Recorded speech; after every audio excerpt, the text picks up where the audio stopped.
কিরে মনা, কোথায় যাচ্ছিস? এই তো মার্কেটে যাব। শোন না মানা, বাজারে আমার একটু দরকার আছে, আমাকেও তাহলে নিয়ে চল তোর সঙ্গে। ও আচ্ছা, ঠিক আছে ঠিক আছে, আমি দাঁড়াচ্ছি এখানে তোমার জন্য, তুমি তাড়াতাড়ি রেডি হয়ে আসো। যাও যাও যাও, চ মানা, রেডি হয়ে গেছি, চ।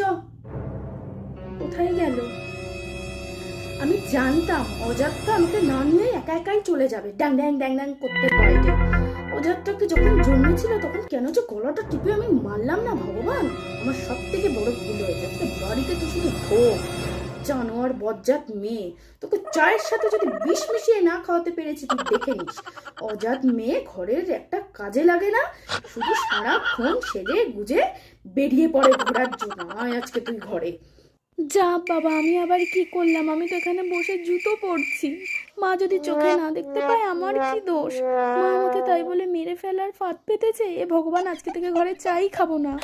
হে মা, তার মানে আমি যা যা বললাম মনা সব মনে তুই এইখানে? ও তুই তাহলে চলে যাসনি আমাকে ছেড়ে? ও তুই জুতো পরছিলি, আমি দেখতে পাইনি। মনাকে না দেখে আমি কি সব বলে ফেললাম।